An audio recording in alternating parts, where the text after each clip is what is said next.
வணக்கம். Welcome to ஒலி பெட்டகம். நம்ம சேனலை இது வரைக்கும் சப்ஸ்கிரைப் பண்ணாதவங்க சப்ஸ்கிரைப் பண்ணுங்க. பக்கத்தில் இருக்கிற பெல் ஐகானை கிளிக் பண்ணி ஆளுங்கிற ஆப்ஷனை ப்ரெஸ் பண்ணுங்க. ஸோ தட் நான் போடுற கதைகளை உடனுக்குடனே நீங்கள் கேட்கலாம். வாங்க கதைக்குள்ள போகலாம். கப்பல் மிகப்பெரிய கடலாடும் வாகனம் என்றோ படித்த வரிகள் கவினயாவின் மனசில் இந்த நிமிஷம் கடந்து போனது. கொஞ்சம் ஆச்சரியமாகவும் நிறைய ஆனந்தமாகவும் இருந்தது. அவளுக்கு முந்தைய தலைமுறையில் கூட அவள் குடும்பத்தில் இருந்து இப்படி கப்பலை வேடிக்கை பார்க்க கூட வந்திருக்க மாட்டார்கள். அதுவும் குரூஷ் ரக சொகுசு கப்பலை. சுற்றி சுற்றி பார்த்தாள். சிறு குழந்தை போல மனதிற்குள் நடுக்கடலை போல நடுங்காமல் இருக்கிறேன் என்று சொல்லி கொண்டாலும் கரை புரண்ட சந்தோஷம் கரையோர அலைகள் போல ஆர்ப்பாட்டம் பண்ணி கொண்டுதான் இருந்தது. தூரத்தில் இருந்து பார்த்தபோது கப்பல் இவ்வளவு பிரம்மாண்டமாய் மனசில் அறையவில்லை. ஆனால் அம்மாவின் அஞ்சரை பெட்டிக்குள் இவளுக்கான அரை பவனுக்கான காசுகள் சேமிக்கப்படுவது போல் உள்ளே அத்தனை விஸ்தீரணமாக இருந்தது. தள்ளி இருந்த மென்மை பக்கத்தில் வந்த நிமிஷம் இல்லை. பேரிரைச்சலான கடலின் சத்தம் உய் உய் என காதுகளுக்குள் அரைந்து கொண்டிருந்தது. நின்ற கடல் நீர் மெல்ல மெல்ல கப்பலை தாளாட்டி கொண்டிருந்தது. நிமிர்ந்து பார்த்த நிமிஷம் முழு கடலும் கண்களில் கட்டுப்படாத பிரம்மாண்டமாயிருந்தது. அந்த உயரம் விண்ணை தொட்டுவிடும் உயரத்தில் ஓங்கு தாங்காய் இருந்தது. மொத்தம் 7 தளங்கள். ஒவ்வொரு தளத்தையும் இணைக்கும் மின் தூக்கிகள் ஒரு புறம் என்றால் மறுபுறம் மாடிப்படிகள் விஸ்தீரணமாய் விரிந்து வழிவிட்டது. கீழ்த்தளத்தில் இருந்த முகரியில் மாடத்தில் அவள் கண்களை விரித்து நின்று கொண்டிருந்தாள். சுற்றிலும் ஜனசந்தடிகள். வெள்ளுடை அணிந்த சிப்பந்திகள் அடையாள அட்டையுடன் இங்கும் அங்கும் அலைந்து கொண்டிருந்தார்கள். மார்புக்கு குறுக்காய் கைகளை கட்டிக்கொண்டு எல்லாவற்றையும் வேடிக்கை பார்த்து கொண்டிருந்தாள் கவினயா. எல்லாம் புதுமையாக இருந்தது. மிக சமீபமாக வீசிய கடல் காற்று அவளை தொட்டு தடவி காதலித்து கொண்டிருந்தது. கன்னத்தில் குறுகுறுத்த முடிக்கற்றையை காதோரம் ஒதுக்கிவிட்டு கொண்டாள். கையில் இருந்த அலைபேசி சின்னதாய் சத்தமிட்டது. எடுத்து பார்த்தாள். Dean doctor Balachandran. உடனே உயிர்ப்பித்தாள். Kavinaya. Doctor. How do you feel? Feeling fantastic doctor. வார்த்தைகளில் உற்சாகம் துள்ளியது. மறுமுனையில் சின்ன பொன்முறுவல் இதழ்களில் தவழ்ந்தது. Good good. இப்போ எங்கே இருக்கீங்க? நான் இங்கே தான் கீழ்த்தளத்தில் இருக்கேன் டாக்டர். Okay my child. இன்னும் 20 மினிட்ஸில் கான்ஃபரன்ஸ் ஹாலில் நம்ம மெடிக்கல் டீமுக்காக ஒரு மீட்டிங் கண்டக்ட் பண்ணியிருக்கேன். உடனே மேலே வாங்க. அவர் மேற்கொண்டு பேச்சை வளர்க்காமல் இணைப்பை துண்டித்தார். சன்னமாய் பெருமூச்செறிந்தபடி கப்பலை அடிக்கண்ணால் வருடினாள். பயணிகள் பலதரப்பட்ட முக மொழி அடையாளங்களோடு அங்கே உலாவிக் கொண்டிருந்தார்கள். இன்னும் கப்பல் கிளம்புவதற்கான முஸ்தீப்புகள் ஆரம்பமாக இருக்கவில்லை. அதற்கு இன்னும் எப்படியும் 20 நிமிடங்களாவது பிடிக்கும் போல் தோன்றியது. கவினயா மெல்ல நடந்து எதிர்வரிசையில் இருந்த கண்ட்ரோல் அறைக்கு சென்று நின்றாள். இவளை பார்த்ததும் வெள்ளை தொப்பிக்காரன் வேகமாய் வெளியில் வந்து பணிவாய் என்னவென்று விசாரித்தான். கான்ஃபரன்ஸ் ஹாலுக்கு செல்ல வேண்டிய வழி குறித்து அவள் விசாரிக்க அவன் சுத்தமான ஆங்கிலத்தில் விளக்கம் அளித்து அவளுக்கு வழியை காட்டினான். மனிதர்களை கடந்து அவள் முன்னே நடந்தாள். பாலிஷ் போடப்பட்ட வழுக்கு தரைகள் வழுவாமல் நடை பயில்வது பெரும் சவாலாய் இருப்பது போல இருந்தது. மெல்ல வலப்பக்க கடை கோடியில் இருந்த லிப்டில் ஏறி 6வது தளத்தில் இருந்த கான்ஃபரன்ஸ் அறைக்கு முன் போய் நின்றாள். மர வேலைப்பாடுடன் கூடிய அழகான கண்ணாடி தடுப்பு. சின்ன விரல்களால் தட்டி அனுமதி வாங்கி உள்ளே போனாள். இவளை போன்ற டாக்டர்களின் குழு அங்கே கடை பரப்பி இருந்தது. ஸ்நேக புன்னகையை வீசிவிட்டு தனக்கான இடத்தில் சென்று அமர்ந்தாள். கிட்டத்தட்ட 60 பேர்கள் அடங்கிய மருத்துவ குழுக்கள் 3 வெவ்வேறு மருத்துவமனைகளில் இருந்து ஒன்றாக இருந்தார்கள். தமிழ்நாட்டில் இருந்து இணைந்திருந்த குழுவுக்கு டாக்டர் பாலச்சந்திரன் தலைமை ஏற்ற இருக்க அவரோடு வந்த மருத்துவர்களில் கவியும் ஒருத்தி. மனம் முழுக்க இளைப்பாற வழியற்ற பறவையைப் போல சின்ன சலசலப்பாய் இருந்தது. அவளுடைய கண்கள் ஜீவாவை தேடி ஓய்ந்தது. இவளோடுதான் உள்ளே வந்தான். ஆனால் எங்கே சென்று விட்டான் என்ற ஒரு நொடி யோசித்து தோற்றாள். அவனுக்கு அத்தனை அக்கறை எல்லாம் போதாது. நின்று நிதானித்து அவளை கவனித்து அவளை அணு அணுவாய் ரசித்து நினைக்கும் போது எரிச்சல் மண்டியது. அவன் தன்னை எதற்கு ரசிக்க வேண்டும் என்ற கேள்வி மனசிற்குள் எழ தன்னைத்தானே சாடிக்கொண்டாள். அறையை ஒட்டிய சாளரத்தின் வழி பார்வையை விரட்டினாள். கொஞ்சம் வித்தியாசமாய் இருந்தது அந்த புறவழி. வாகனங்களை வழித்துணையாய் பார்த்து பழகிய கண்களுக்கு இந்த கடலும் கடலாடும் கப்பல்களும் சின்ன சின்ன பாய் மரங்களும் அவை கடந்து போகும்போது எழும் ஓசைகளும் மெத்த வித்தியாசமாக இருந்தது. ஹாய்! சட்டென்று முன்னே வந்து குதித்து ஆச்சரியப்படுத்தும் சிறு குழந்தை போல் அவள் முன்னே வந்து நின்று ஒரு நொடி கலவரப்படுத்தினான் ஜீவா. லேசாய் பயந்து மார்பை பற்றி கொண்டு மூச்சை சீரில்லாமல் வெளியேற்றியவள் கண்கள் கடலின் ஆழத்தை பிரதிபலித்தது. என்ன ஜீவா இது? என்றாள் பதறிப்போய். என்னாச்சு? என்றான் தன் கைகளை உரசி சூடேற்றி கன்னத்தில் ஒற்றியபடி. பயந்துட்ட ஒரு நிமிஷம். அது சரி, இப்படி ஒரு பயந்தாங்கொள்ளி டாக்டர் எதுக்கு மரேன் மெடிக்கல் கேம்பஸுக்கு வரணும்? சரியா இல்லையே எதுவும், அவன் சொல்லிவிட்டு சிரிக்க அவள் கோணிக்கொண்டு முகம் திருப்பிக் கொண்டாள். அந்த நேரம் மிக சரியாக டாக்டர் பாலச்சந்திரன் தன்னுடைய சகாக்களுடன் உள்ளே வர மற்றவர்கள் மரியாதை நிமித்தமாக எழுந்து நின்றார்கள். டாக்டர் பாலச்சந்திரன், மாத்தூர், அம்ரேத் கவுர் இந்தியாவின் 2 இடுக்குகளில் கூட மருத்துவத்துறையில் சாதித்து வந்த இவர்கள் பெயர் மருத்துவ உலகத்தில் அத்துப்படி. மூவரும் அவரவர் தலைமையில் 3 விதமான மருத்துவ குழுக்களை அமைத்து கொண்டுதான் இந்த குருஷ் சொகுசு கப்பலில் இணைந்திருந்தார்கள். முதலில் மாத்தூர் பேச்சை துவங்க அம்ரூத் கவுர் அதை வழிமொழிந்து உரையாற்றினார். இறுதியாக டாக்டர் பாலச்சந்திரன் பேசினார். இந்த மருத்துவ குழுவின் செயல்பாடு, ஒருங்கிணைப்பு, இதில் எப்படி பணியாற்ற வேண்டும் என்ற நிலைப்பாடு என்று அவருடைய பேச்சு நீண்ட உரையாக அமைந்திருந்தது. 20 நிமிடத்திற்கு பிறகு அவரவர் பணி நேரங்கள் ஒதுக்கப்பட்டு அதற்கான சின்ன குறிப்பு கையேடு வழங்கப்பட்டது.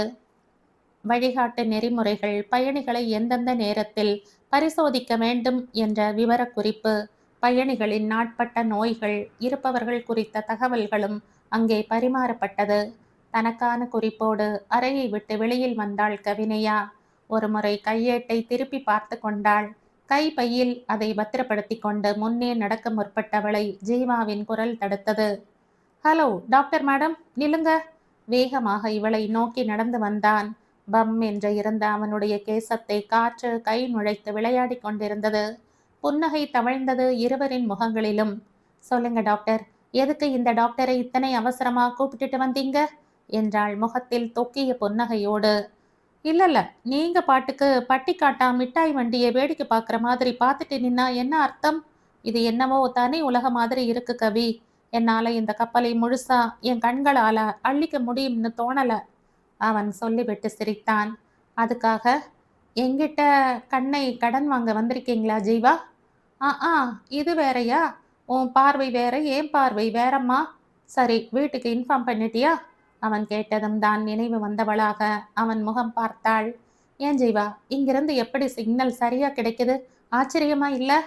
ஆமாம் கவினியா, முதல்ல எல்லாம் இப்படி இல்லை. நாம கிளம்பிட்டா அடுத்த துறைமுகத்துக்கு போயிட்டுத்தான் எந்த தகவல் தொடர்பு விஷயங்களையும் பயன்படுத்த முடியும். ஆனா இப்போ அந்த மாதிரி இல்லை. தரையில் இருக்கிற எல்லா வசதிகளும் இங்கேயும் கிடைக்குது. விஞ்ஞான வளர்ச்சியை எண்ணி வாய்ப்பிழந்து நின்னது போதும், முதல்ல போய் உன் வீட்டுக்கு தகவல் சொல்ற வழியை பாரு, அவங்க காத்துட்டு இருப்பாங்கள்ல. சொல்லிவிட்டு நகர்ந்த அவனை ஒரு நொடி வியப்பாய் பார்த்தாள். நிஜமாலுமே அக்கறையான அன்பான மனிதன். என்ன, அந்த அக்கறையை ரசனையாய் காட்ட தெரியாது. அது அவ்வளவு பெரிய குறையும் இல்லைதான். ஒரு உயிர் தன் சக மனுஷனுக்கு செய்ய வேண்டிய நியாயமான அன்பை வாரி தருகிற ஒரு நல்ல மனிதன். அலைபேசியை எடுத்து அப்பாவின் எண்ணை அழுத்தினாள். முதல் அழைப்பிற்கே அப்பா ஓடோடி வந்து எடுத்தார். குரலில் பதட்டம் காற்றில் கரைந்து போகாமல் அப்படியே பத்திரமா இங்கே வந்து சேர்ந்தது. கவிமா, என்னாச்சு? எப்படி இருக்க? எல்லாம் நல்லா தானே இருக்கங்க? எதுவும் பிரச்சனை இல்லையே? அப்பா கேள்வியாய் அடுக்கி வைத்தார். ஒன்றும் பிரச்சனை இல்லப்பா, ரொம்ப ஜாலியா இருக்கு. இன்னும் கப்பல் கிளம்ப நேரம் இருக்கும் போல இருக்கு. ஒரு விசித்திரமான குட்டி தீவு போல இருக்குப்பா. அவளுடைய விழிகள் விரிவது பெற்றவருக்கு அங்கே தெரிந்தது. அதற்குள் அம்மா ஓடோடி வந்து போனை கை மாற்றி இருந்தாள். கவி, என்ன பண்ற? நீ எப்பவும் நடுப்பகுதியிலேயே இருமா. எதுவும் ஓரங்கள்ல வந்து நின்று தவறி விழுந்துடாத. அம்மா என்னவோ டவுன் பஸ் பிரயாணத்தில் கரம் சிரம் புறம் நீட்டாதீர்கள் என்று சொல்வது போல் சொல்ல, அந்த வார்த்தைகள் அம்மாவின் அன்பை எடுத்து இயம்பியது. மா, நான் என்ன டவுன் பஸ்லயா போயிட்டு இருக்கேன்? இது குருஷ் ரக சொகுசு கப்பல்மா. உண்மையிலேயே அற்புதமா இருக்கு. நீங்க, அப்பா, நான் 3 பேரும் சேர்ந்து ஒரு ட்ரிப் போயே ஆகணும்னு ஆசை வந்துடுச்சு. எங்க போகலாம்னு முடிவு பண்ணி வைங்க. நாங்க எதுக்குமா காலா காலத்துல நீ கல்யாணம் பண்ணிட்டு உன் புருஷன் கூட போனாதான் இதெல்லாம் ருசிக்கும். அம்மா வழக்கமான பாட்டின் பல்லவியை ஆரம்பிக்க கவி இதையெல்லாம் கேட்டு பெருங்குரல் எடுத்து சிரித்தாள். அவளுடைய அந்த சிரிப்பிற்கு போட்டி போடுவது போல் செல்லமாய் உருமிக்கொண்டு கப்பல் கிளம்ப ஆயத்தமானது. எல்லோரும் அவரவர் அறைகளை நோக்கி நகர அந்த கடலின் பரப்புகளே அதிர்ந்த ஒரு பெரும் உருமலை கக்கிவிட்டு மெல்ல மெல்ல இடுப்பை ஆட்டி நடக்கும் கர்ப்பிணி பெண் போல் தன்னுடைய பயணத்தை ஆரம்பிக்க ஆயத்தமாக இருந்தது. வெள்ளை பளிங்கு தகட்டில் தங்க எழுத்துக்களை ஒற்றி எடுத்து இருந்த blue heaven international cruise MV1002 முதல் இயக்கம் என்பது எப்போதும் ஒரு சின்ன அதிர்வை எல்லோர் மனசிலும் உண்டாக்கித்தான் கரைகிறது. அந்த பிரம்மாண்ட கடலாடும் வாகனம் நகர்ந்ததும் சின்ன அதிர்வு உடம்பில் ஏற்பட்டு அடங்கியது. தன்னுடைய அறையில் இருந்து அந்த குலுங்கலை ரசித்தபடி ஜன்னல் கதவுகளை திறந்து கடலை பார்த்தான் மகேந்திரன். வெள்ளை கடல் நீலம் பூத்திருந்தது. மிரட்டும் உருமலோடு கப்பல் நகர்தலை தொடங்கி இருந்தது. அதன் வேகத்தை உணர முடியவில்லை. புவியீர்ப்பு சமாச்சாரங்கள் ஒத்துழைக்காததால் அந்த வேகத்தை சரியாய் கணக்கிட முடியவில்லை. வெளியில் வந்தான். கடலின் மீது வெயில் அடித்தது. வெள்ளியில் தங்க பாலம் போட்டது போல் தெரிந்தது. முதன்முறையாக நடுக்கடலையும் அதன் மீது படர்ந்திருக்கும் சூரிய கதிர்களையும் பார்க்கிறான். அந்த அழகை கண்களில் ஒரு நொடி உள் வாங்கியவன் கீழ்த்தளத்திற்கு வந்து சேர்ந்தான். 7 அடுக்குகளில் நின்றது அழகான அந்த பிரம்மாண்டம். கீழ்த்தளத்தில் இருந்த லாபிக்கே வந்து சேர்ந்தான். நிறைய நிறைய மனிதர்கள், இனம் நிறம் கடந்த நிறைய மனிதர்கள் அங்கே குழுமி இருந்தார்கள். கிட்டத்தட்ட ஒரு தனி உலகம் போலவே இருந்தது அந்த பகுதி. வண்ண வண்ண ஜெல்லி மீன்கள் போல வேறுபட்ட இனங்களை சேர்ந்த மனிதர்கள் அங்கே நீந்தி கொண்டிருந்தார்கள். ஆளை புதைக்கும் சோஃபாக்களில் சென்று அமர்ந்து கொண்டான். மெல்ல சூழ்நிலையை கண்களால் வெறிக்க ஆரம்பித்தான். தன் பாட்டுக்கு மனசு பின்னோக்கி நகர்ந்தது. இவனெல்லாம் எங்க உருப்பட போறான்? சொல் புத்தி இருக்கணும், இல்லாட்டி சுய புத்தி இருக்கணும். ரெண்டும் இல்லாதவனுக்கு என்ன சொல்லி நம்ம புரிய வைக்க முடியும்? நாளைக்கு இந்த வீட்டுக்கு வர்றவங்க என்ன யோசிப்பாங்க? தாய் இல்லாதவன்னு நான் என்னமோ தருதலத்தனமா விட்டுட்டேன்னு தானே யோசிப்பாங்க. நான் ஏன் கவனிக்கணுங்கிறேன்? எனக்கு என்ன தலையெழுத்து? மூத்தவ மகனை பொத்தி பொத்தி வளர்த்தாலும் அது எனக்கு கொள்ளிக்கு கூட உதவாது. எனக்கு ஒரு பொண்ணு இருக்கா, அவ வாழ்க்கையை நான் பார்த்துக்க வேணாமா? வார்த்தைகள் வந்து காதுகளுக்குள் மோதி நெஞ்சுக்குள் இம்சை செய்தது. கண்களை மூடி நினைவுகளை கலைத்தான். சித்தியின் கோப முகமே மனக்கண்ணில் வந்து நின்றது. காற்றில் கலைந்து கிடந்த தலையை கைகளால் சரி செய்து கொண்டான். சின்ன புன்னகை இதழ்களில் வந்து புகுந்து கொண்டிருந்தது. இந்நேரம் தன்னை கவினையா இங்கே பார்த்தால் என்ன நினைப்பாள்? நினைக்கும் போதே மனது அதை செய்து பார்க்க சொல்லி இம்சை செய்தது. கண்ட்ரோல் ரூம் என்று ஒளிர்ந்த வெள்ளை நிற போர்டை ஒரு முறை உற்று பார்த்துவிட்டு கண்களை சுழற்றி யாரையோ தேட உள்ளே இருந்து வெள்ளுடை சிப்பந்தி எழுந்து வந்தான். எஸ் ப்ளீஸ் என்றான். இங்க மெடிக்கல் டீம்ல வந்தவங்க எங்க தங்கியிருக்காங்க? சுத்தமான ஆங்கிலத்தில் இவன் விசாரிக்க எதிரில் நின்றவன் முகம் சின்ன பரபரப்பு பூத்தது. உடம்புக்கு என்ன பிரச்சனை? நீங்க உடனே சொல்லிட்டு இங்க காத்திருந்தால் டாக்டர்கள் உங்களை பார்க்க இங்கேயே வருவாங்க. அவன் சொல்ல அயர்ச்சியாய் பார்த்தான் மகேன். சார் வெயிட் கொஞ்சம் எனக்கும் பேச சந்தர்ப்பம் ஏற்படுத்தி கொடுங்க. அந்த டீம்ல என்னுடைய நண்பர் ஒருத்தரும் இணைஞ்சிருக்காங்க. அவங்கள சந்திக்கத்தான் விசாரிச்சேன், மற்றபடி எதுவும் இல்லை என்றபடி கைகளை விரித்து தான் ஆரோக்கியமாக இருப்பதாக காட்டிவிட்டு சிப்பந்தியின் பதிலுக்காக அவனுடைய முகத்தை ஆராய்ந்தான். வெள்ளுடைக்காரன் முகத்தில் நிரந்தர இயந்திரத்தனம் இருந்தது. அவன் சின்ன கையடக்க அட்டையை எடுத்து நீட்டினான். அது ஒவ்வொரு தளத்திலும் என்னென்ன விஷயங்கள் இருக்கின்றன என்ற குறிப்பு அடங்கிய கையேட்டு புத்தகம் போல் தோன்றியது. அதை வாங்கி பிரித்து பார்த்தான். கண்கள் லேசான ஆச்சரியத்தில் விரிந்தது. ஊருக்குள் கப்பல் வராது, ஆனால் ஒரு ஊரே அந்த கப்பலில் அடங்கி இருந்தது. 7 தளங்கள், ஒவ்வொரு தளத்திலும் அத்தனை வசதிகள். மொத்த அமைப்பையும் ஒற்றை ஜோடி கண்களுக்குள் கொள்ளை கொண்டு போய்விடத்தான் முடியாது. 3வது தளத்தில் இருந்தது மருத்துவ டீம் தங்கி இருந்த அறைகள். முதல் மற்றும் 2ஆம் தளங்களில் சூப்பர் டீலக்ஸ் என்று அழைக்கப்படும் சொகுசு மற்றும் ஃபேமிலி ரூம்கள் இருந்தது. அவற்றில் ஒன்றில் தான் மகேன் தங்கி இருந்தான். முன்னே நடந்த கூட்டத்தை கடந்து லிப்டை நோக்கி நகர்ந்தான். இரைச்சல்கள், மனித சத்தங்கள், கடலின் அமைதியை கிழித்து கொண்டிருந்தது மனிதர்களின் இரைச்சல்கள். படிக்கட்டுகள் மேலே எழும்ப எழும்ப மனசு கரையோரத்து அலைகள் போல ஆர்ப்பரிக்க ஆரம்பித்திருந்தது. நீண்ட நவநாகரிக வராண்டாவை தாண்டி உள்ளே வரிசையாய் இருந்த அறைகளில் எது அவள் அறையாக இருக்கும் என்று எண்ணியபடி நகர, எதிரே இருந்த சின்ன நுழைவாயிலில் இருந்து கவினையா வந்து கொண்டிருந்தாள். புன்னகைத்தான். இவனை பார்த்ததும் அவளுடைய முகத்தில் இனம் காண இயலாத ஒரு உணர்வு உண்டானது. அதை அவரவர் விருப்பத்திற்கும் சௌகரியத்துக்கும் தக்கபடி பெயரிட்டு அழைத்து கொள்ளலாம். உணர்வுகள் கூட வளர்ப்பு பிராணி போலத்தான் வசதிக்கு தக்கபடி பெயர் வைத்து கொள்ளலாம். மகேன் என்றாள் சன்னமான குரலில். அந்த குரலில் இருப்பது காதலா என்று இவனால் இனம் காண முடியவில்லை இத்தனை காலமாகியும். ஆனால் அந்த அழைப்பு அவனை வசீகரித்தது வெகுவாக. எஸ், மகேன்தான். சொல்லு கவி, இந்த சர்ப்ரைஸ் ஷாக் போதுமா? இன்னும் வேணுமா? சாரி, இதில் எனக்கு எந்த சர்ப்ரைஸும் இல்லை என்றவளை ஊன்றி பார்த்தான். மனசு சப்பென்று போயிருந்தது. என்ன சர்ப்ரைஸ் இல்லையா என்றான் சின்ன வருத்த புன்னகையோடு. ஆமா, சர்ப்ரைஸ் இல்லை. நீங்க இப்படி வராம நின்று இருந்தா தானே அது எனக்கு சர்ப்ரைஸ்.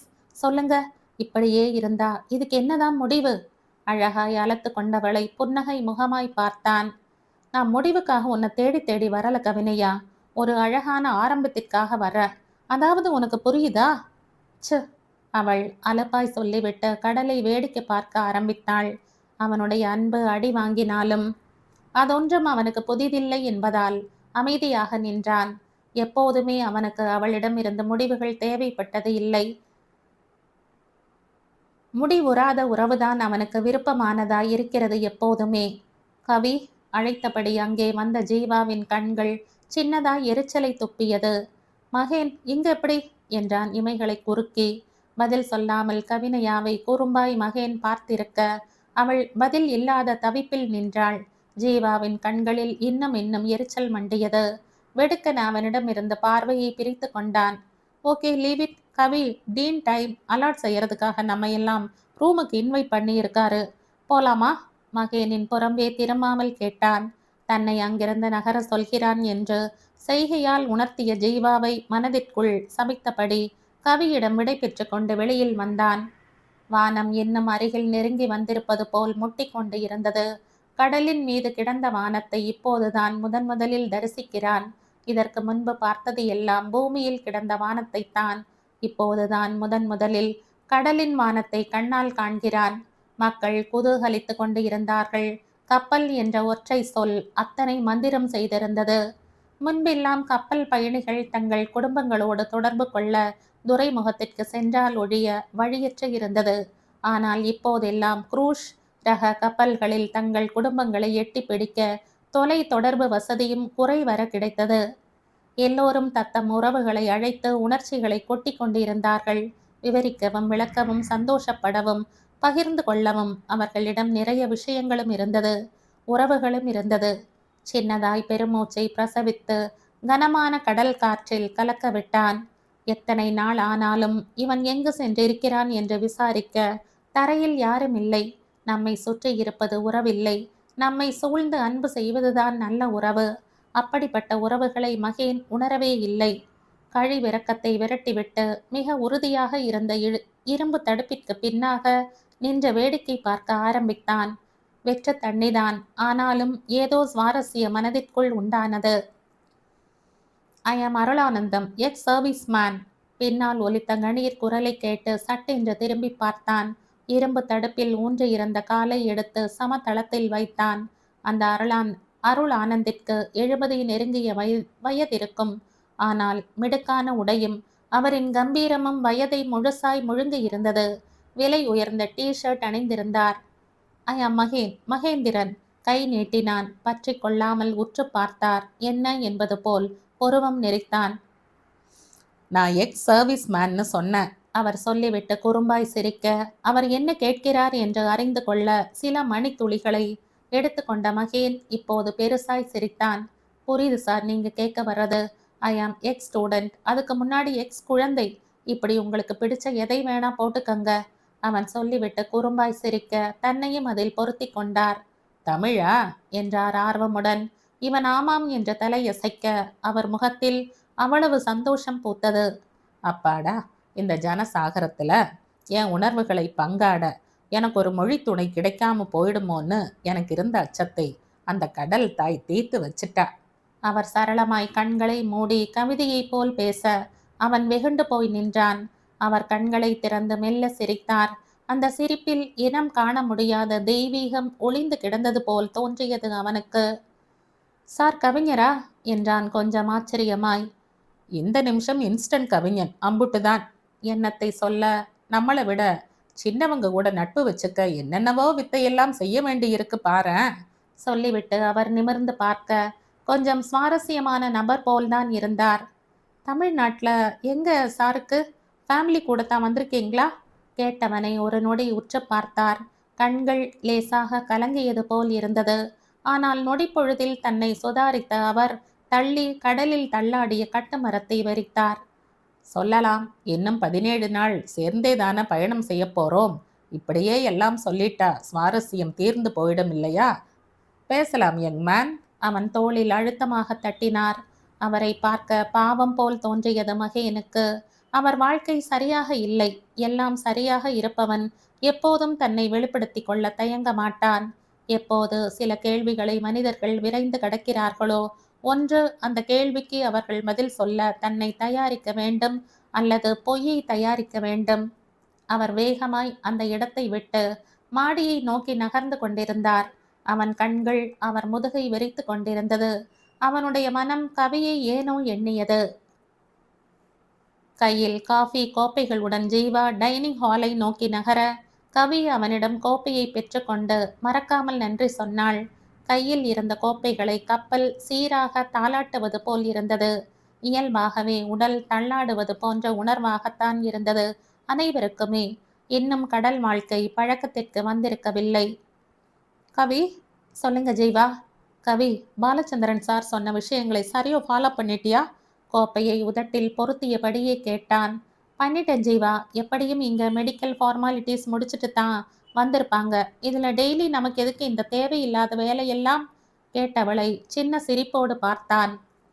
உங்க அப்பா உன்னை இத்தனை செலவு செய்து படிக்க வச்சது சுத்த வேஸ்ட்னு தோணுது கவி என்றான் முகத்தை கொஞ்சம் சீரியஸாக வைத்து கொண்டு. அவனை பதிலுக்கு சுள் என்று பார்த்தாள். என்னவாம் இப்பதுக்கு? இல்ல, இங்க மொத்தம் 1000க்கு மேற்பட்ட பயணிகள் இருக்காங்க. மும்பையில் ஆரம்பிச்ச பயணம் கொச்சி, கொழும்பு, பழைய ரங்கூன், பினாங், கோலாலம்பூர் வழியா சிங்கப்பூரை சென்று அடையுது. இது மொத்தம் 16 நாள் பயணம். இதில் உள்ள பயணிகளின் உடல்நிலை, மனநிலை கவனத்தில் கொள்ளப்பட வேண்டிய விஷயம் இல்லையா? இந்த சூழ்நிலை சிலருக்கு ஒவ்வாமல் கூட போகலாம். உடல் உபாதைகளும் வேதனைகளும் கூட ஏற்படலாம். கடலோட சீதோஷ்ணம் அவங்க உடம்புல மாற்றத்தை ஏற்படுத்தலாம். அதுக்கெல்லாம் உடனடியாக மருத்துவம் பார்க்கவும் அவங்களை கப்பல்ல இருந்து கீழே இறங்குற வரைக்கும் பாதுகாக்க வேண்டியதும் நம்ம பொறுப்பு இல்லையா? கடலுக்கு வந்ததும் டாக்டர் தொழிலோட மூலத்தையே மறந்துட்ட? அவன் கேலி செய்ய அவள் ஆமோதிப்பாய் தலையசைத்தாள். மெல்ல அவள் முகத்தை நிமிர்ந்து பார்த்தான். பக்கவாட்டில் தெரிந்த அவளுடைய முகம் கடலுக்குள் வழி தவறி விழுந்த நிலாவை போல் அத்தனை அழகாக இருந்தது. சட்டென்ற தலை சிலுப்பி உணர்வு கலைத்தான். கவி, அப்பா கிட்ட கால் பண்ணி பேசுனியா? அக்கறையாய் விசாரித்தவன் மீது இன்னும் மரியாதை அதிகமானது. பண்ணியதாய் தலையசைத்தாள். அம்மாதான் ரொம்ப பயப்படுறாங்க ஜீவா. அப்பா கொஞ்சம் தைரியமா தான் இருக்காரு என்றாள். அதே நேரம் மகேன் எஸ்கலேட்டரில் மெல்ல மேலேறி கொண்டு இருந்தான். இருவர் பார்வையும் ஒரு சேர அங்கே பயணமானது. மெல்லிய அசௌகரியம் இருவருக்குள்ளுமே. கவி, மகேன் வரான் பாரு.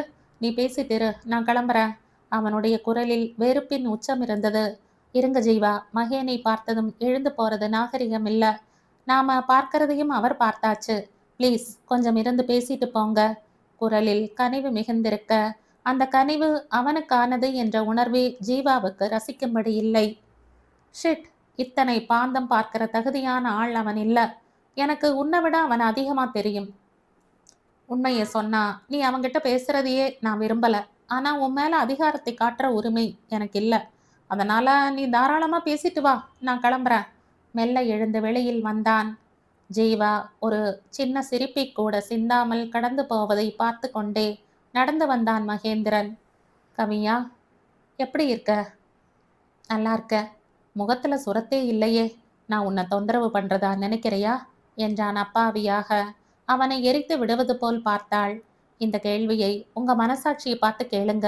அது சரியான பதில் சொல்லும். காதல் என்ன உங்க அப்பாவோட எக்ஸ்போர்ட் இம்போர்ட் பிசினஸ் மாதிரி ஏற்றி இறக்குற சமாச்சாரமா?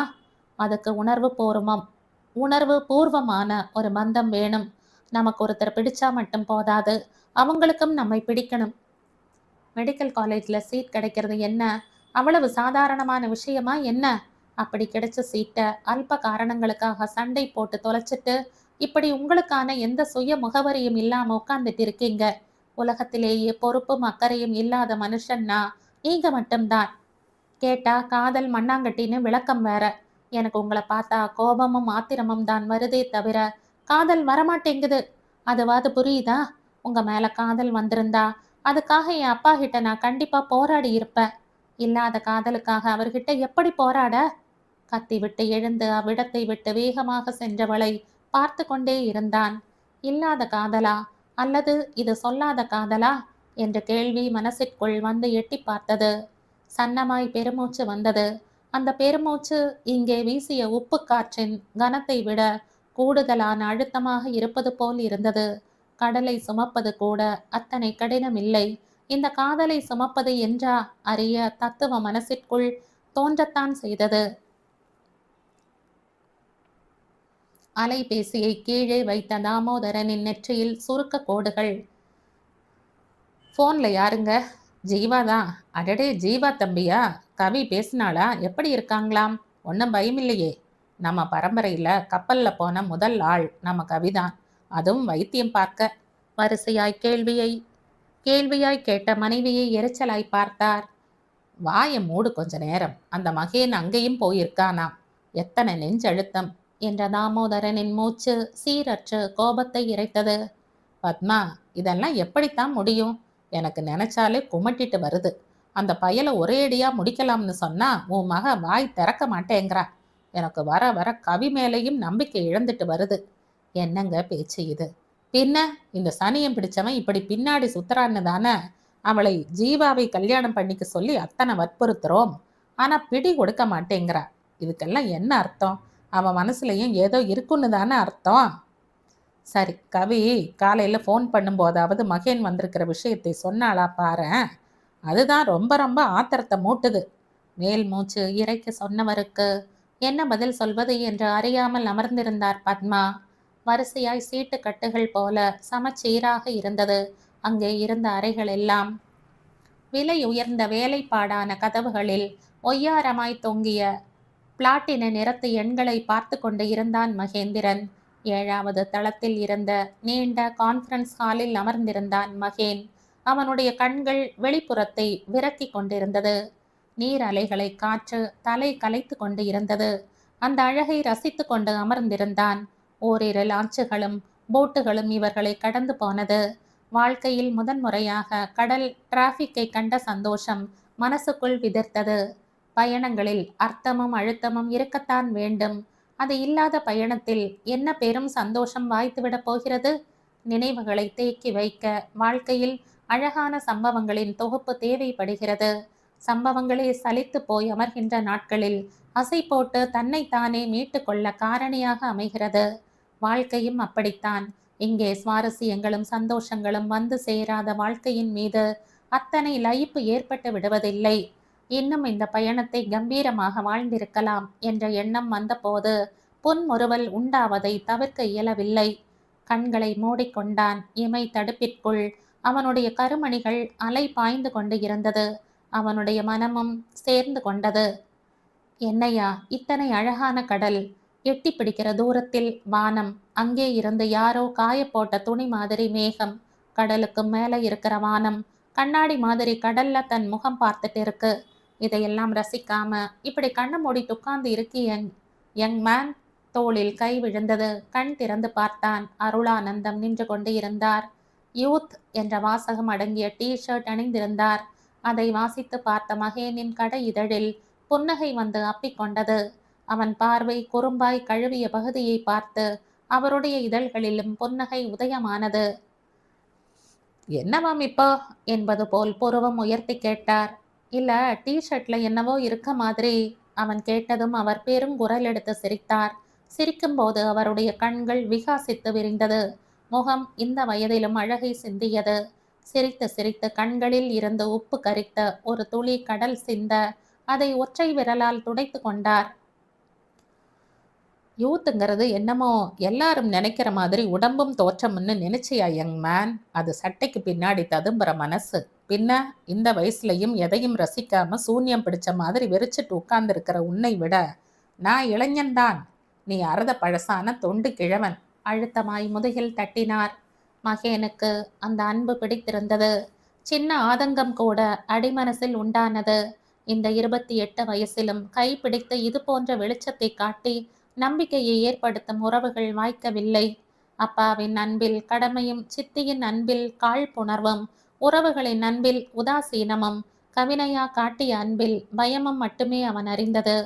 கண்களை மூடி திறந்து தன்னுடைய கவலை விரட்டி அவர் முன் குறும்பாய் சிரித்தான்.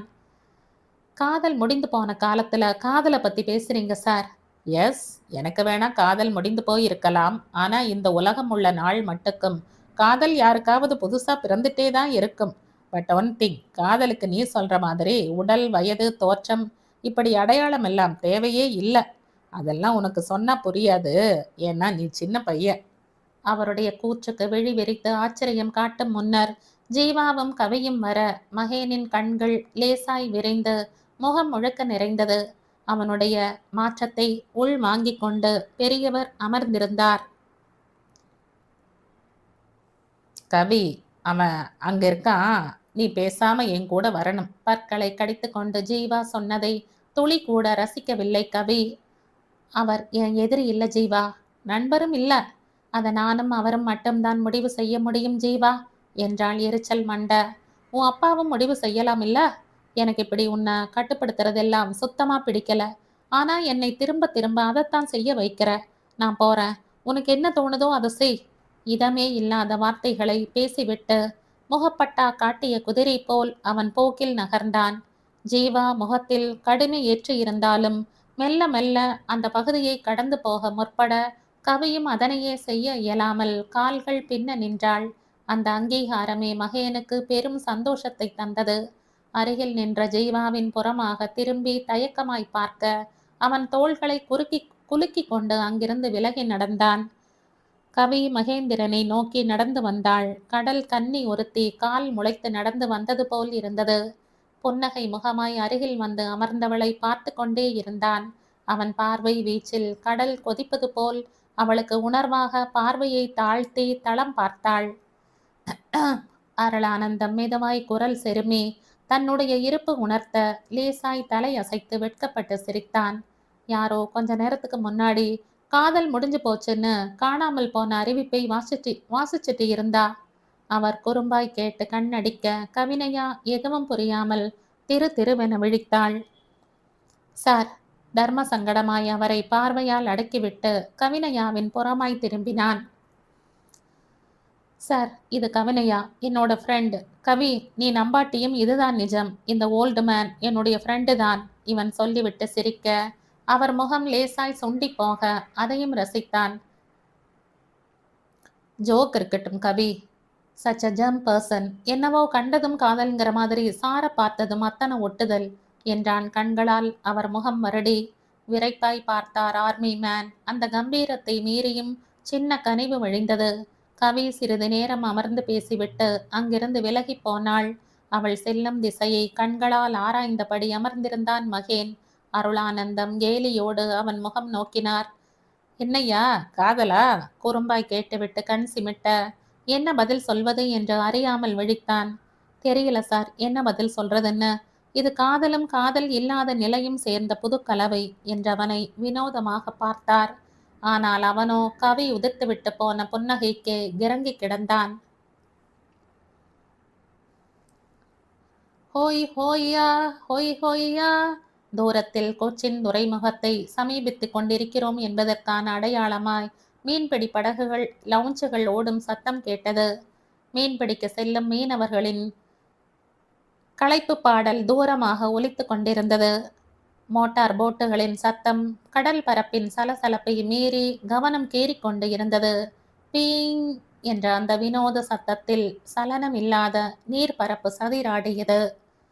இத்தனையும் மீறி கடலில் புலரும் ஞாயிற்றை தரிசிக்க கருக்கலிலேயே கேலரியில் காத்திருந்தான் மகேன். அமைதியாக இருக்கும் காலமெல்லாம் மனம் எதையாவது தேவையில்லாமல் சிந்தித்து குழம்புவது வழக்கமாக இருக்கிறது. இந்த பயணம் எதற்கு என்று மனசு கேட்க, இந்த வாழ்க்கை எதற்கு என்று உணர்வு கேலி செய்தது. பணத்துக்கோ காசுக்கோ எந்த குறைபாடும் இல்லை. ஆனால் அது மட்டுமல்ல வாழ்க்கை. வீட்டை விட்டு வெளியில் கிளம்பியவன் வீடு திரும்ப பல மாசங்கள் ஆனாலும் எங்கே போனாய் என்று கேட்க ஆள் இருக்காது. வழி மாறிப்போக 1000 வாய்ப்பு இருந்தாலும் அவன் சரியாக இருந்ததுதான் அவனுடைய குணம். அப்பா சித்தியின் கைப்பிடியில் விழுந்து பல வருடங்கள் ஓடிவிட்டது. இப்போதாவது கொஞ்சம் பாசம் காட்டுகிறார். இவனுக்கு வயதானதோ அல்லது அவருக்கு வயதானதோ கூட காரணமாக இருக்கலாம். நிழலுக்கும் நிஜத்துக்கும் நடுவில் அல்லாடி நிற்பவனுக்கு என்ன வயது மூப்பு குறித்த கவலை எழப்போகிறது? யங் மேன், என்ன இங்க உட்கார்ந்திருக்க? பிரேக்ஃபாஸ்ட் சாப்பிடல? அருளானந்தம் அருகில் வந்து தோள் தட்டிய போது உணர்வு கலைத்தான். அதற்குள் சூரியன் மேல் எழுந்து சுள்ளென்று சுட்டு கொண்டு இருந்தான். நான் இங்கேயே வெயிட் பண்றேன் யங் மேன். நீ போய் ஃப்ரெஷ் ஆயிட்டு வந்துடு, சேர்ந்து சாப்பிடலாம். அவருடைய வார்த்தைகளில் நிறைய அன்பிருந்தது. இதெல்லாம் அவனுடைய வாழ்க்கைக்கு புதுசு. கொஞ்ச நேரம் போகட்டும் சார், எனக்கு பசிக்கல. ஆனா எனக்கு பசிக்குதே மை பாய். ஒன்று மட்டும் தெரிஞ்சுக்க, நாம சாப்பிட்ற எந்த சாப்பாடும் நம்முடைய இறுதி சாப்பாடாங்கிறது நமக்கு உறுதியா தெரியாது. அதனால எந்த வேளை உணவையும் ஒத்தி போடாம சாப்பிட்டு காலத்துக்கு நன்றி சொல்லிக்கணும். இதமான வார்த்தைகள் இளவெயில் போல் இருந்ததால் மறுத்து பேச இயலவில்லை. திரும்பி திரும்பி பார்த்தபடி தன்னுடைய அறைக்கு விரைந்தான். பல் துலக்கி முகம் கழுவி 5வது நிமிடத்தில் வெளியே வந்திருந்தான். இருவரும் பேசிக்கொண்டே லிப்டில் ஏறி 6வது தளத்திற்கு வந்திருந்தார்கள். ஒரு தேர்ந்த நட்சத்திர ஹோட்டலின் வசதியோடு இருந்தது அந்த பகுதி. பஃபே முறையில் அவருக்கு தேவைப்படும் உணவு வகைகளை எடுத்துக்கொண்டு டேபிளை நோக்கி நகர்ந்து கொண்டிருந்தார்கள். வெள்ளுடை சிப்பந்திகள் ரெடிமேட் புன்னகையோடு உலாவிக் கொண்டிருந்தார்கள். உள்ளே இரைச்சலாக இருந்தது.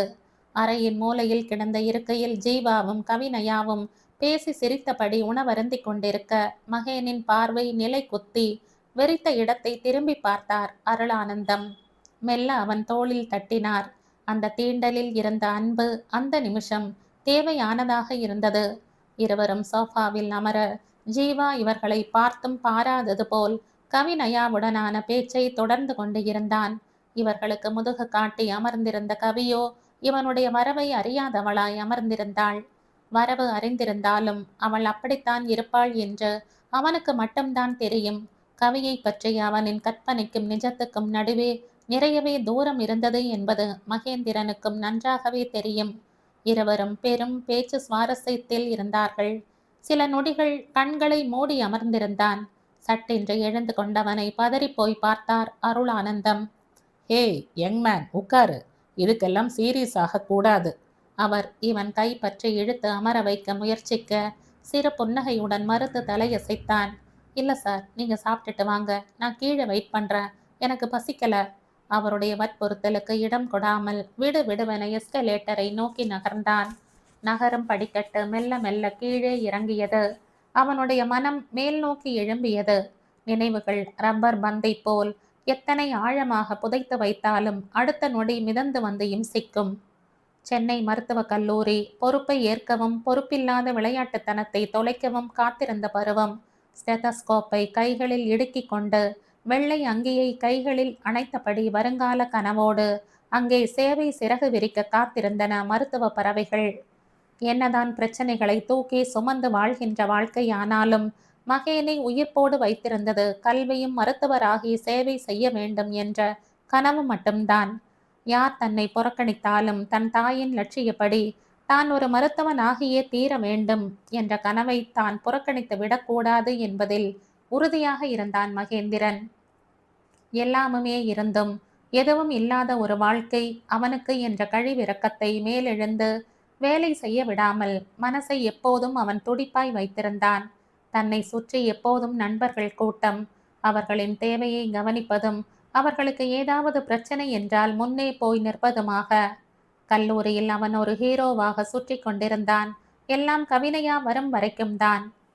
கவி கல்லூரிக்கு வந்தபோது அவனுடைய வாழ்க்கையே மாறித்தான் போனது. எங்கிருந்தோ வந்த பறவை எச்சமிட்டு போனதால் தன்னாலே முளைத்த பஞ்சவர்ண செடி போல் நினைக்காதது எல்லாம் நினைத்த கணத்தில் நெஞ்சில் பூ பூக்க வைத்தது யார் இவள் என்று முழுசாய் அறிந்து கொள்ளும் முன்னே இவள் என்னவள் என்ற நினைப்பு வந்து அவனை அதிகாரம் செய்தது. காதலுக்கான மூல முஸ்தீப்புகளை விளங்கி கொண்டவனும் இல்லை, விளங்கிய பிறகு வென்றவனும் இல்லை. அவன் கண்கள் அவளுக்காக உலகை பார்த்தது. அன்பை கொண்டு சேர்த்தான். அது சரியான முறையில் பரிசீலிக்கப்படவில்லை இன்று வரைக்குமே. அது பதார்த்தத்தின் குறைபாடு இல்லை, அதை பரிமாறிய முறையில் நேர்ந்த குறைபாடாயிருக்கலாம். காத்திருந்து காத்திருந்து இத்து போனான். இருக்கிறதா இல்லையா என்ற கேள்விக்கு இதுவரைக்குமே விடை அறிய முடியவில்லை. அவனை வெறுப்பதற்கு எந்த காரணமும் இல்லை.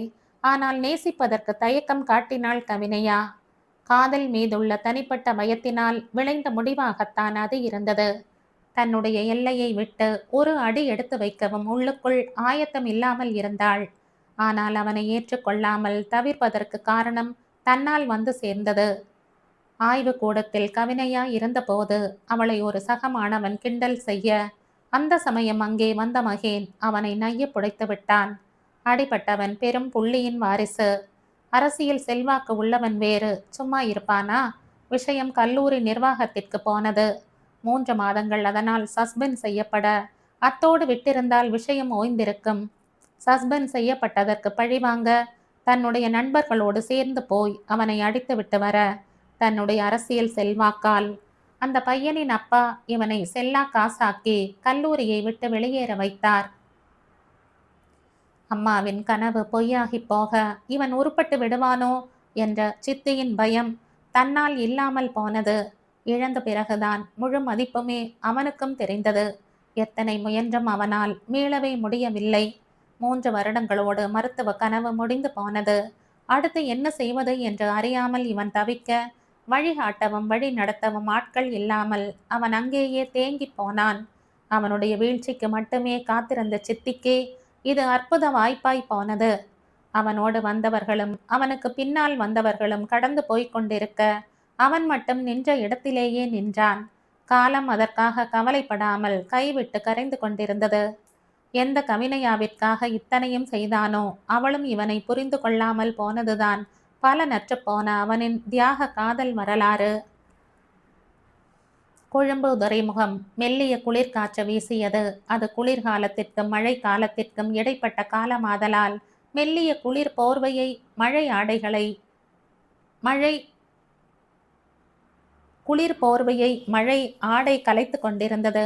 குளிரோடு சேர்த்து ஓரிரு மழை துளிகளும் மேனி தடவினால் அவ்வளவு சுகமாக இருக்கும்.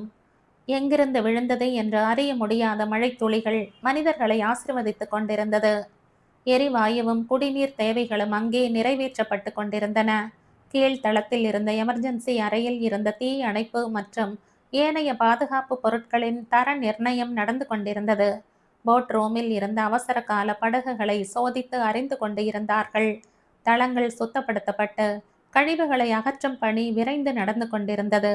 அந்த பணிகளை பார்வையிட்டு கொண்டு அமைதியாக சுற்றி வந்தான் மகேன். கப்பல் ஒரு அழகான உலகமாயிருந்தது.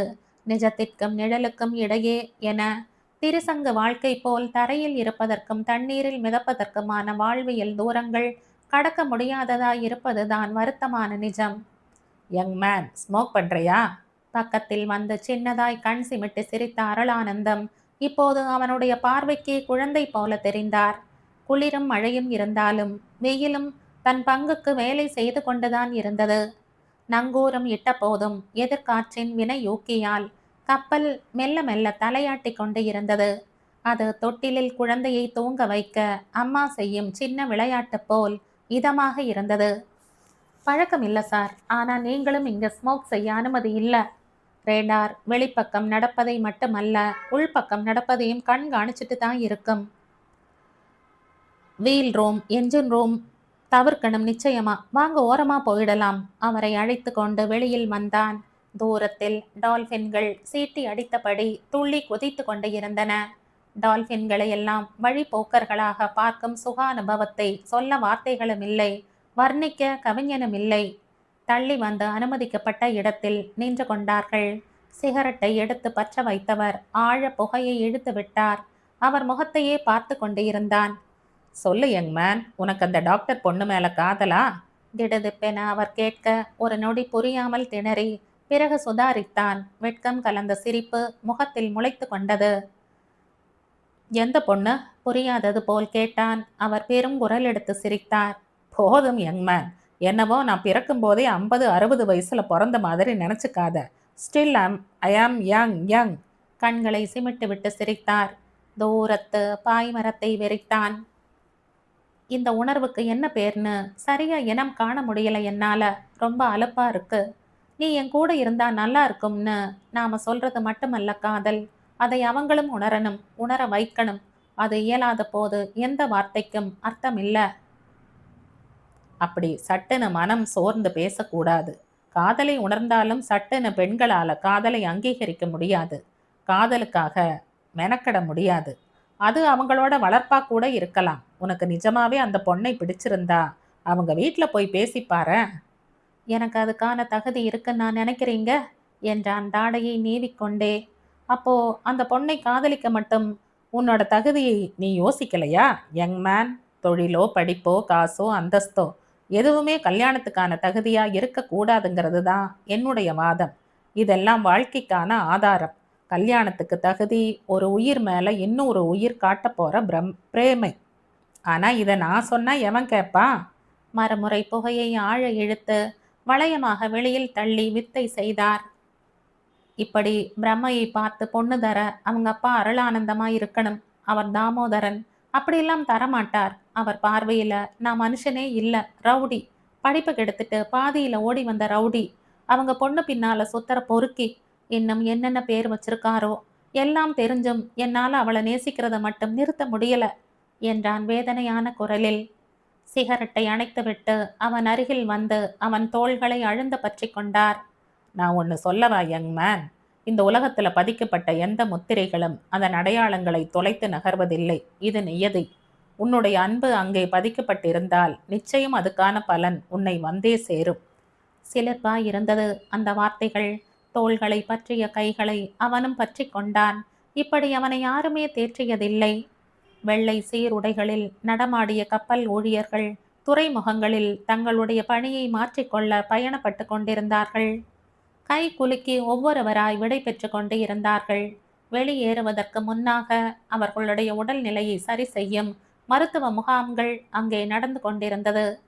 கீழ்த்தளத்தில் இருந்த எமர்ஜென்சி அறையை ஒட்டிய நீண்ட ஹாலில் அங்கங்கே கிடந்த இருக்கைகளின் முன்னே மருத்துவ குழுக்கள் அமர்ந்திருக்க அடிப்படை சோதனைகள் நடந்தேறிக் கொண்டிருந்தது.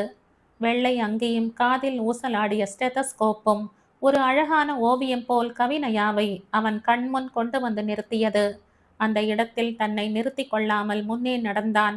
அவனுடைய துயரை உணர்ந்த அருளானந்தம் அவன் செல்கிற பாதையை வெறித்து கொண்டு நின்றிருந்தார். கொழும்பு துறைமுகத்தில் இருந்து கப்பல் கிளம்பிய அந்த நாளின் மாலை பொழுது சில பயணிகள் அங்கே உதிர்ந்துவிட்டு இன்னும் சிலரை ஏற்றிக்கொண்டும் பயணம் புது பொலிவோடு நடை போட ஆரம்பித்திருந்தது. மழைக்கு காத்திருந்த வானம் இருளை கொள்ளையடித்து அமானுஷ்யமாய் அடிவயிற்றில் சின்ன பயத்தை உற்பத்தி செய்தது. நட்சத்திர பொட்டுக்கள் மலர்ந்த முல்லைப்பூக்கள் போல வானத்தில் அங்குமிங்குமாய் உதிர்ந்து கிடந்தது. கலங்கரை விளக்கத்தின் வெளிச்சம் பொட்டாய் மறைந்து போயிருக்க கரையை தாண்டி வெகு தூரம் பயணப்பட்ட உண்மை புரிந்தது. பஞ்சபூதத்தில் 2 பூதங்கள் அங்கே பேராதிக்கம் செய்து கொண்டு இருந்தது. வணக்கம். சுத்தமான தமிழில் ஒரு குரல். கப்பலில் வெளிப்புற இரைச்சலையும் தாண்டி அந்த சத்தம் கொஞ்சம் அழுத்தமாய் காதுக்குள் பதிந்தது. கடலை வெறிப்பதை தவிர்த்து திரும்பி அவனை நோக்கி அந்த குரல் வந்த திசையை வெறித்தான். ஒரு இளைஞன் நின்றிருந்தான். 30க்குள் வயதிற்கும். நிறம் குறைவு, ஆனால் நல்ல வசீகரமான தோற்றம். புன்னகைத்தான். என் பேரு தேவா. நான் கொழும்புல இருந்து வரேன். சிங்கப்பூர் வரைக்கும் பயணம். நீங்க எந்த அறை? நீண்ட காலம் நட்பாடியவன் போல் அவன் பேசத் தொடங்கினான். ஒரு கரிய மேகம் வான்வெளியில் உருண்டு சுற்றி நிலவின் முகத்தில் கருப்பை உமிழ்ந்துவிட்டு விலகியது போல் ஏதோ ஒரு அமானுஷ்ய முகத்தை கடலில் இருந்து வாங்கி கொண்டிருந்தது அந்த MV ப்ளூ ஹெவன் இன்டர்நேஷனல் 1002. மிதந்து கொண்டு இருக்கும் கடலுக்குள் வீசப்போகிற சூறாவளியை அறியாமல் எல்லோரும் கடல் மடியில் உறங்கியிருந்தார்கள். கவி, அப்பாவின் அழைப்பில் உணர்வு பெற்றாள். காற்றில் மிதந்த குரல் கடலில் கரைந்து விடாமல் பத்திரமாய் அவள் காதுகளுக்குள் கேட்டது. எப்படி இருக்கம்மா? இங்க நாங்க நல்லா இருக்கோம்மா. அப்பா, நீங்க உடம்ப பாத்துக்கிறீங்க தானே? அம்மாக்கு பிபி எல்லாம் கண்ட்ரோல்ல இருக்குல்லப்பா? இருக்குமா, உனக்கு அங்க எந்த பிரச்சனையும் இல்லல்லம்மா? வார்த்தைகள் கவல் அலையாய் கொஞ்சம் வருத்தமாய் வந்து விழுந்தது. எனக்கு என்னப்பா பிரச்சனை இருக்க போகுது? இது அத்தனை அற்புதமான உலகமா இருக்குப்பா. எல்லாத்துக்கும் மேல ஜீவா கூட இருக்கா. டீன் பாலச்சந்திரன் இருக்காரு. தயக்கத்தால இந்த வாய்ப்பை நழுவ விட்டிருந்தா என் வாழ்க்கையில பெரிய விஷயத்த மிஸ் பண்ணி இருப்பேன். இதுக்கு மேல எதை நினைச்சு நான் கவலைப்படணும்? ஆனா அந்த மகேனும் அங்கதானமா இருக்கான். ஒரு முனை சொல்ல மறுமுனை மௌனம் பூசியது. கவி, அப்பா அழுத்தமாக அழைத்தார். மகேன் நீங்க நினைக்கிற மாதிரி எல்லாம் இல்லப்பா. ரொம்ப நல்லவன். அவனுடைய செயல்கள் வேணா முரண்பட்டதா இருக்கலாம். ஆனா அவன் அடிப்படையில நல்ல மனசுள்ள மனுஷன். அவன் வாழ்க்கையில நடந்த அந்த பெரிய தவறுக்கு பின்னால தெரிஞ்சோ தெரியாமலோ நான் இருக்கேன்பா. அது எனக்குள்ள அவ்வளவு குற்ற உணர்வை தருது. அந்த குற்ற உணர்வு தான் எனக்கு பயத்தை தருது. அதாவது உனக்கு புரியுதாம்மா? என் பெண்ணை பத்தின என் கனவுக்கு இந்த குற்ற உணர்வு தடையா போகுமோன்னு நான் தகப்பனா பயப்படுறேன். வேற பேசுங்கப்பா ப்ளீஸ். அவளுடைய விளக்கம் நிச்சயம் தாமோதரனுக்கு ருசித்து இருக்காது. மகைனின் மீது அவளுக்கு ஏற்படும் நல்லதனம் அவருடைய கனவு கோட்டையை தகர்த்து வீசும் ஒளி. வேற எதுவும் இல்லடாமா, நீ உடம்ப பார்த்துக்க, மனசை குழப்பிக்க வேண்டாம். அந்த மகேந்திரனை விட்டு தள்ளியே இரு சொல்லிவிட்டு இணைப்பை அணைத்தார். ஆனால் மனசு கனன்று கொண்டேதான் இருந்தது. கொஞ்ச நேரம் அமைதியாக அமர்ந்து இருந்தவர் ஒரு முடிவோடு ஜீவாவின் எண்களை ஒற்றினார். மறுமுனை அதற்காகவே காத்திருந்தது போல இணைப்பை உயிர்ப்பிக்க பல நிமிடங்கள் இவருடைய வார்த்தைகள் காற்றிலும் அவனுடைய வார்த்தைகள் கடலிலும் பத்திரமாகின. இணைப்பை துண்டித்த போது ஜீவாவின் முகத்தில் கலங்கரை விளக்கம் ஒளியேற்றி இருந்தது. கட்டிலில் மல்லாந்து சரிந்து கைகளை தலைக்கு வைத்து மேல் தளத்தை ஆனந்தமாய் வெறித்தான். விலை உயர்ந்த ஷாண்ட்லியர் விளக்குகள் கப்பலின் ஆட்டத்திற்கு தங்களுக்குள் சின்னதாய் இடு புரசி கொண்டு இருந்தன. எழுந்து போய் விஷயத்தை கவினயாவிடம் சொல்லலாமா என்று யோசித்து பிறகு அதை அவள் அப்பா மூலமே தெரிந்து கொள்ளட்டும் என்று கட்டிலில் கிடந்த தலையணையை எடுத்து இறுக அணைத்தான். கண்களை மூடி புலன்களை திறந்து மெல்ல சொன்னான்.